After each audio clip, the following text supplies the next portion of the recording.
Unleashing your inner giant, how to stop playing small and start living large. Welcome, dear listeners, to another transformative episode of the Black CEO Podcast. I'm your host, and today we're in for a treat that's going to shake the very foundations of how we see ourselves and our potential. We have the extraordinary privilege of diving deep into the wisdom of Diane Smith, a true titan in the realms of personal development and professional success. Now, before we begin, let me paint a picture of who Diane Smith is. Imagine a force of nature wrapped in grace, powered by wisdom, and driven by an unshakable commitment to elevating others. Diane isn't just a successful businesswoman. She's a beacon of hope, a catalyst for change, and a living testament to the power of embracing one's authentic self. Her work has touched thousands of lives, particularly those of African American women and entrepreneurs, helping them to break through barriers, both internal and external. Diane Smith isn't just changing the game. She's rewriting the rules and reshaping the playing field. So, buckle up, my friends. The insights we're about to explore aren't just food for thought, they're rocket fuel for your soul. Have you ever caught yourself shrinking? You know what I mean? Those moments when you dim your light, lower your voice, or downplay your achievements. Maybe it's in a board meeting where you're the only woman of color. Perhaps it's at a networking event where you feel like an outsider. Or it could be in your own mind where that pesky imposter syndrome likes to set up camp. Well, today we're going to explore why we do this and, more importantly, how we can stop. Because let me tell you something, the world doesn't benefit when you play small. In fact, it's starving for your greatness. Diane Smith's journey is a masterclass in shedding the shackles of self-doubt and stepping into one's power. As an African American woman who has navigated the treacherous waters of corporate America and entrepreneurship, Diane has faced more than her fair share of challenges. But here's the kicker. It's not the absence of obstacles that defines her, it's her response to them. Let me share a story that Diane told me, one that I believe will resonate with many of you. Picture this. A young Diane, fresh out of college, walking into her first big corporate meeting. She's prepared, she's qualified, but as she looks around the room, she realizes she's the only woman of color present. Now, many of us have been there, right? That moment when you feel like you stick out like a sore thumb and not in a good way. Diane admitted to me that in those early days, she often found herself trying to blend in, to be professional in a way that essentially meant erasing parts of herself. She'd straighten her hair, modulate her voice, and even hold back ideas for fear of reinforcing stereotypes.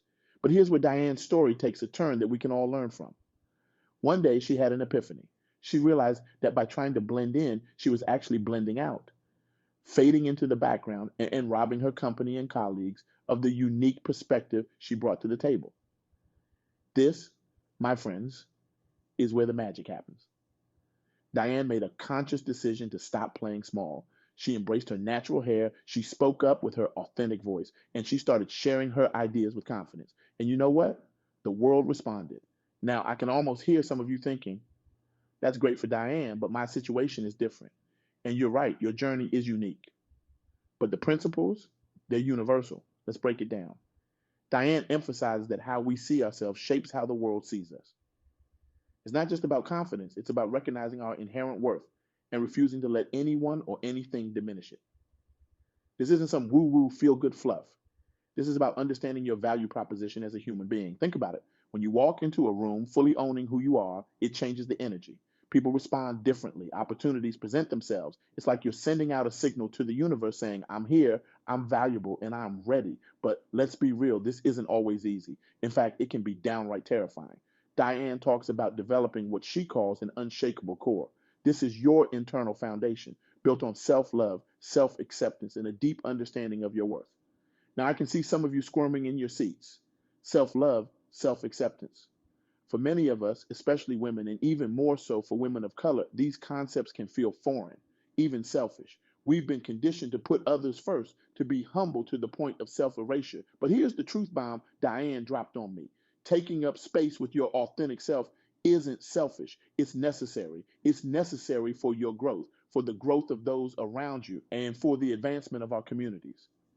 Let me give you an example from Diane's experience. She told me about a time when she was passed over for a promotion she knew she deserved. In the past, she might have internalized this, seen it as a reflection of her inadequacy. But with her newfound sense of self worth, she did something different. She asked for a meeting with the decision makers. In that meeting, Diane didn't complain or play the victim. Instead, she calmly and confidently laid out her contributions to the company, her vision for the role, and asked for specific feedback on areas where she could improve. The result? Now, not only did she eventually get the promotion, but she also gained the respect of her superiors and opened up a dialogue about diversity and leadership. This, my friends, is what happens when you stop playing small. You not only elevate yourself, but you also pave the way for others. Now, let's talk about something that Diane emphasizes heavily: the power of community. In a world that often pits us against each other, especially women, Diane advocates for what she calls collaborative elevation. This isn't just about networking, it's about creating genuine, supportive relationships with other women who are also on the journey of growth.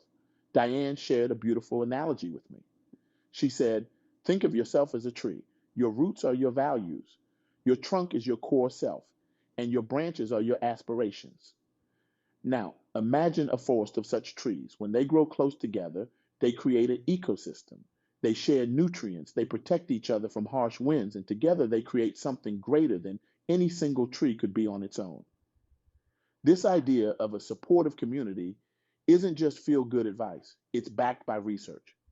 Studies have shown that women who have a strong circle of support are more likely to take risks in their careers, negotiate for better positions and pay, and bounce back from setbacks more quickly.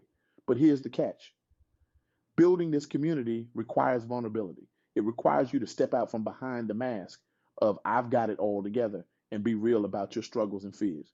And yes, for many of us, that's scary. We've been taught that vulnerability is weakness, especially in professional settings. Diane challenges this notion head on. She believes that true strength lies in the courage to be vulnerable, to ask for help when you need it, and to offer support without expecting anything in return. This kind of authentic connection not only helps us grow, but also creates a ripple effect of positivity and empowerment.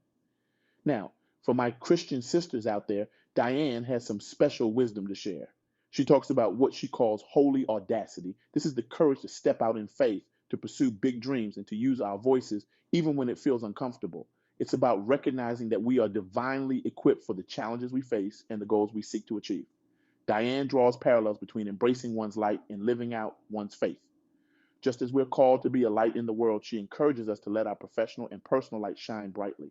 She reminds us that our talents and abilities are gifts, and it's our responsibility to use them fully. This concept of holy audacity isn't about arrogance or pride.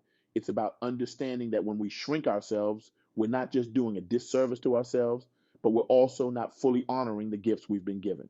It's about having the courage to say, yes, I am capable. Yes, I am worthy. And yes, I am ready to take on this challenge.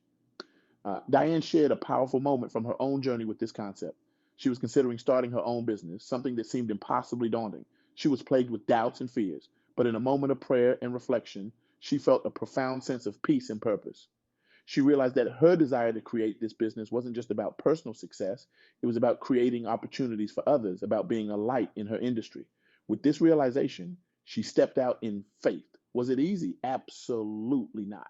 Were there setbacks and moments of doubt? You bet. But that sense of purpose, that holy audacity, carried her through. Today, her business not only thrives, but it's created jobs and opportunities for dozens of other women, particularly women of color. This brings us to another crucial point that Diane emphasizes: the importance of redefining success.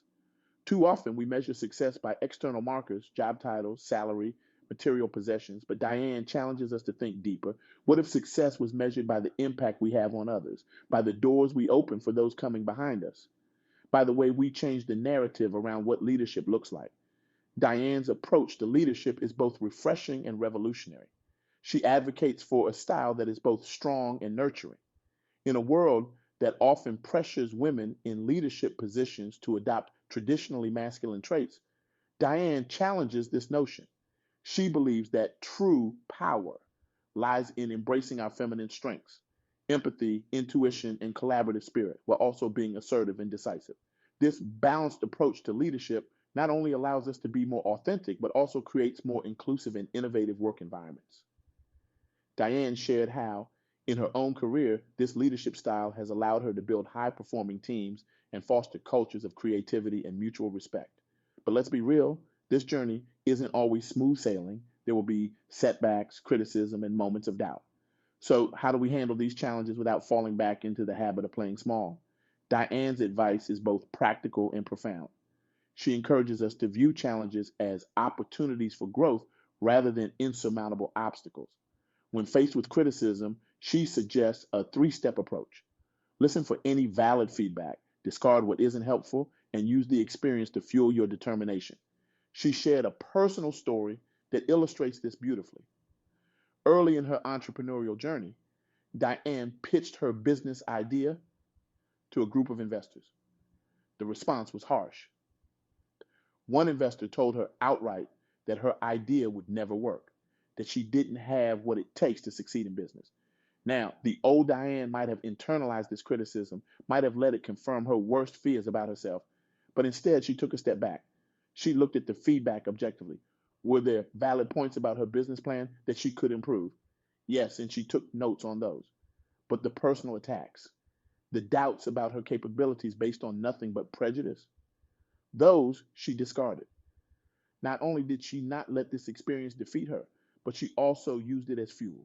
She refined her business plan, sought out mentors who could guide her, and came back stronger. Today, that business is thriving, and Diane makes it a point to be the kind of investor she wished she had encountered, tough but fair, critical but constructive. This resilience, this ability to bounce back and grow stronger from setbacks, is a muscle that we all need to develop. It's not about never failing or never facing criticism. It's about how we respond to these challenges that defines us. Now, let's talk about something that Diane is particularly passionate about, the unique challenges faced by African American women in professional settings. She acknowledges the reality of bias and discrimination, but refuses to let these be defining factors in her journey. Instead, she advocates for what she calls strategic visibility, actively seeking out opportunities to showcase your skills and contributions. This might mean volunteering for high profile projects, speaking up in meetings, or even creating your own platforms to share your expertise. The key, Diane says, is to be intentional about building your personal brand and not waiting for others to recognize your value. She shared an anecdote that really drives this point home. In one of her corporate roles, Diane noticed that she was often overlooked for key presentations and client meetings. Rather than getting discouraged, she got strategic. She started creating detailed reports of her team's successes, complete with data and client testimonials. She found ways to share these reports not just with her immediate supervisor, but with higher ups in the company. Was this comfortable? Not always. Did it feel sometimes like she was tooting her own horn? Absolutely. But Diane reframed it.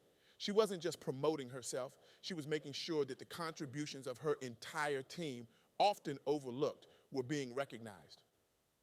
The result? Not only did Diane start getting more high-profile assignments, but she also opened doors for other members of her team. She became known not just as a high performer, but as a leader who lifted others up. This is the power of strategic visibility. It's not just about personal gain, but about changing the narrative and creating opportunities for others. For entrepreneurs, Diane offers a wealth of practical advice. She emphasizes the importance of financial literacy and building multiple streams of income. But beyond the nuts and bolts of business, she talks about the mindset required for entrepreneurial success. It's about seeing problems as opportunities and having the courage to offer solutions, even when you're not sure how everything will work out. One of Diane's most impactful teachings is about the power of our words.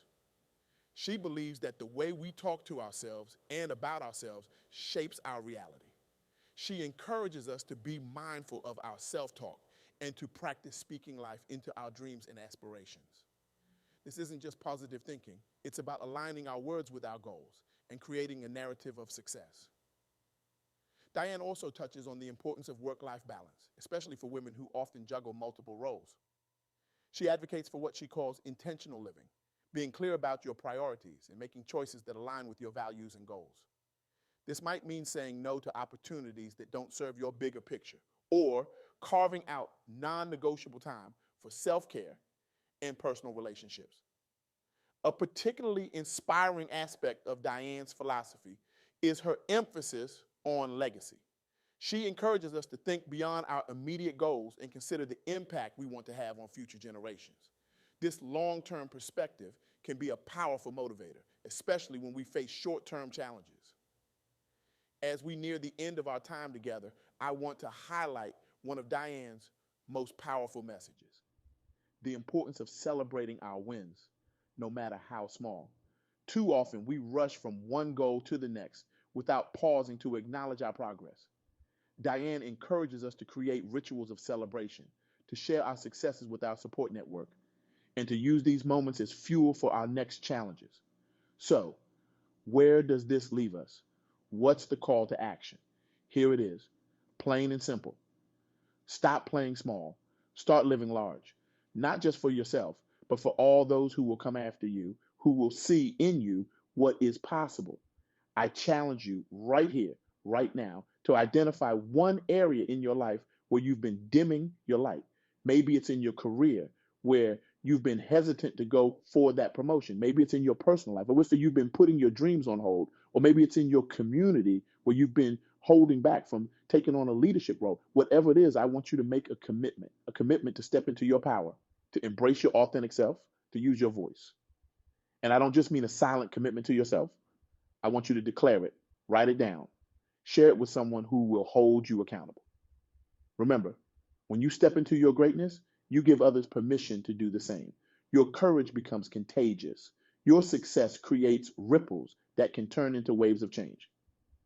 So, let's make a pact. Let's commit to being unapologetically ourselves. Let's promise to lift as we climb. Let's pledge to use our voices, not just for ourselves, but for those who can't yet speak up. Because here's the truth: the world is waiting for you, not a smaller, quieter version of you, not a watered down, palatable version of you. The world is waiting for the real you in all your complex, brilliant, flawed, and fabulous glory. So go ahead, take up space, make noise, shine bright. The world needs your light more than ever. Thank you for joining me on this journey today. Remember, you are not just who you are who you're becoming. And that person is unstoppable. Now go out there and show the world what you're made of. Your time is now. Let's make it count.